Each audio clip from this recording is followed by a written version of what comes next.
बिस्मिल्लाहिर्रहमानिर्रहीम। अस्सलाम वालेकुम। 9 क्लास आज जो है हम स्टडी करेंगे यूनिट नंबर 1 की रिवीजन करेंगे क्योंकि फुल बुक का टेस्ट है। तो सबसे पहले यहाँ पे हमें बायो की डेफिनेशन है। The word biology has been drive from 2 Greek words bios mean life and logos mean thought और रीजनिंग।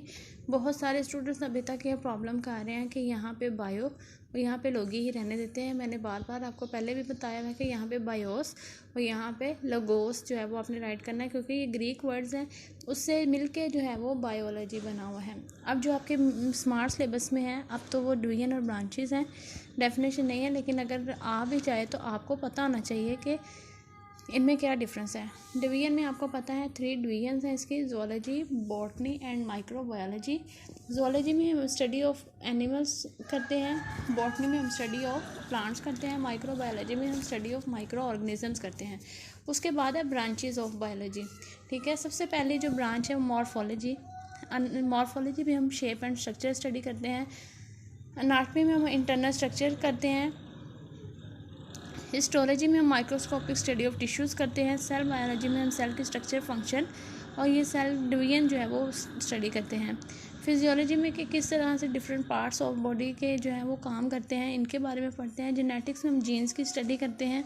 एम्ब्रियो की development of embryo to new individual, ठीक है, एक एग से जो है न्यू इंडिविजुअल बनने तक की जो स्टडी करते हैं वो एम्ब्रियोलॉजी कहलाती है। Naming and classification of organism to groups and sub group is called taxonomy. Palaeontology में हम फॉसिल्स की स्टडी करते हैं which are the remains of extinct organism. Environmental biology में हम study of interaction between the organism and their environment, ठीक है, organism और इन्वायरमेंट के दरमियान में जो रिलेशनशिप है उसको स्टडी करते हैं। उसके बाद आ जाता है सोशियो बायोलॉजी में हम social behaviour of animals that make societies. Parasitology में हम जो है वो branch with the study of the parasites. Biotechnology के अंदर practical application of living organism to make substance for the welfare of the mankind, ठीक है, जितने भी इंसान के फ़ायदे के लिए चीज़ें बनाई जाती हैं उनकी स्टडी की जाती है। इम्यून सिस्टम की जो स्टडी, एनिमल्स के इम्यून सिस्टम की जो स्टडी की जाती है उसको बोलते हैं immunology. Which defend the body against the invading microbes. Microbes आपको पता है छोटे छोटे जानदार जो हैं वो हमारे बॉडी के अंदर डिफरेंट डिजीज़ प्रोड्यूस करते हैं। तो अल्लाह ताला ने इंसान की बॉडी के अंदर सिस्टम बनाया हुआ है जिसे बोलते हैं इम्यून सिस्टम, जो बीमारियों से लड़ने की सहायता रखता है। उसके बाद नेक्स्ट है entomology, study of insects is called entomology. Pharmacology is the study of the drugs and the effects of the human system of the human body, ठीक है, जो हम अद्वियात यूज़ करते हैं उनके क्या फ़ायदे हैं, क्या कहाँ पे साइड इफ़ेक्ट्स हैं, इन तमाम की स्टडी को हम बोलते हैं फार्माकोलॉजी। उसके बाद जो साइड बॉक्स बने हुए हैं उस पर मॉलिक्यूलर बायोलॉजी आ जाता है। मॉलिक्यूलर बायोलॉजी जो है वो deals with the study of the molecules of the life, for example water, protein, carbohydrate, lipid and nucleic acid शामिल हैं। पैरासाइट्स क्या होते हैं? Parasites are the organism that take food and shelter from the living host and in turn harm them. उसके बाद next जो है वो कुरान एंड बायोलॉजी है कि कुरान और बायो का आपस में क्या रिलेशनशिप है। तो यहाँ पे जो कुछ आयात आपको बयान की गई हैं जिनको आपने पढ़ के देखना है कि किस तरह से इंसान जो है वो कुरान आयात बयान किए गए हैं कि we made every living thing from water. इनकी ट्रांसलेशन मैं आपको बता रही हूँ।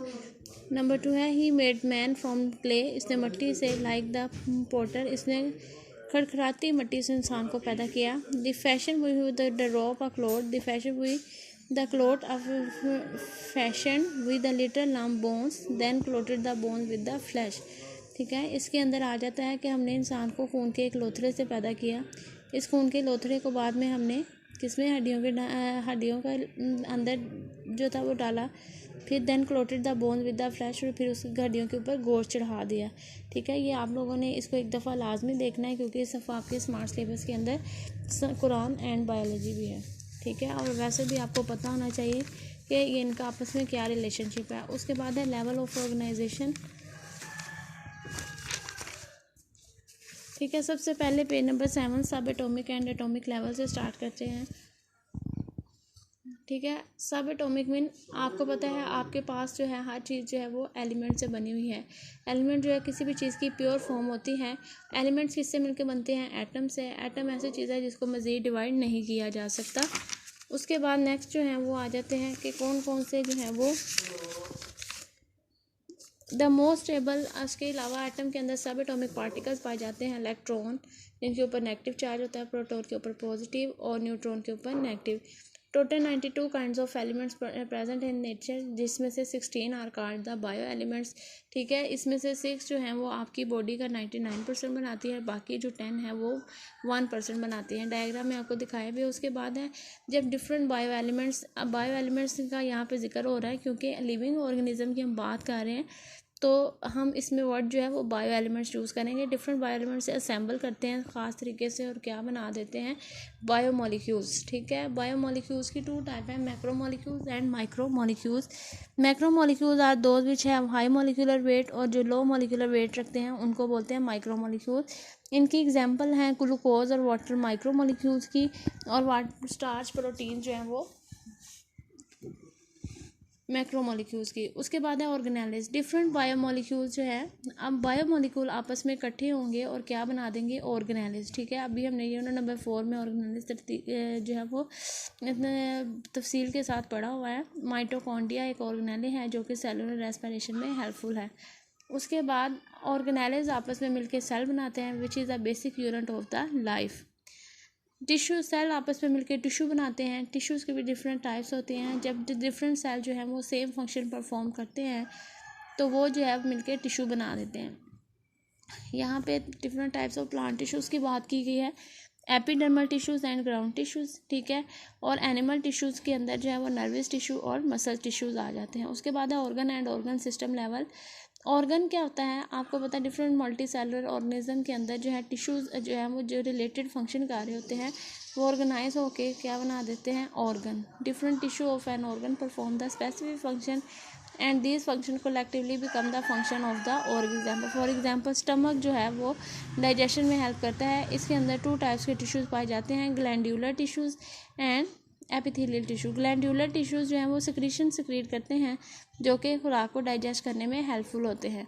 इसके बाद ऑर्गन, डिफरेंट ऑर्गन मिलके ऑर्गन सिस्टम बनाते हैं। जैसे डाइजेस्टिव सिस्टम की बात की जाए तो इसके अंदर जो है वो डिफरेंट ऑर्गन मिलके ऑर्गन सिस्टम बनाते हैं, जैसे oesophagus, stomach, intestine, small intestine, large intestine और रेक्टम वगैरह मिलके बना रहे होते हैं। तो ये सारा ऑर्गेनिज्म सिस्टम है। जब ऑर्गेनिज्म सिस्टम अरेंज हो जाता है तो पूरे का पूरा एक इंडिविजुअल जो है वो ओरिजिनेट कर देते हैं। उसके बाद है पॉपुलेशन लेवल। पॉपुलेशन जो है वो किसी भी ग्रुप जो सेम स्पीशीज़ के हों और एक ही जगह पे रह रहे हों तो वो उसका कहलाता है पॉपुलेशन। जिस तरह आपकी क्लास में मौजूद जो स्टूडेंट्स हैं एक ही क्लास के हैं, एक ठीक है, एक ही ग्रेड में है, तो ये पॉपुलेशन बनाएंगे। कम्युनिटी क्या होती है, community is an assemblage of different population interacting with one another with the same environment. ठीक है, जो कि एक इन्वायरमेंट के अंदर जो है वो इंटरेक्ट करती हैं। यहाँ पे 2 टाइप्स की कम्युनिटी की बात की है, simple community and complex community. Simple community में आ जाएगा कि फॉर एग्जांपल एक फॉलन लोग है, एक गिरा हुआ तना है जिसके अंदर डिफरेंट छोटे छोटे ऑर्गेनिज्म रहते हैं और वो अपनी लाइफ जो है वो प्रॉपर तरीके से गुजार रहे होते हैं। नेक्स्ट है biosphere level, the part of the earth inhabited by the organism. ज़मीन का वो हिस्सा जिसमें जानदार रहते हैं मिलके क्या बना देते हैं, बायोस्फीयर लेवल। आपके जो स्मार्ट सिलेबस के मुताबिक इतना ही सिलेबस है, आपने इसको अच्छे से रिवाइज़ कर लेना है। किसी किस्म की कोई प्रॉब्लम है तो आपने मुझसे पूछ लेनी है। Okay students, take care and अल्लाह हाफिज़।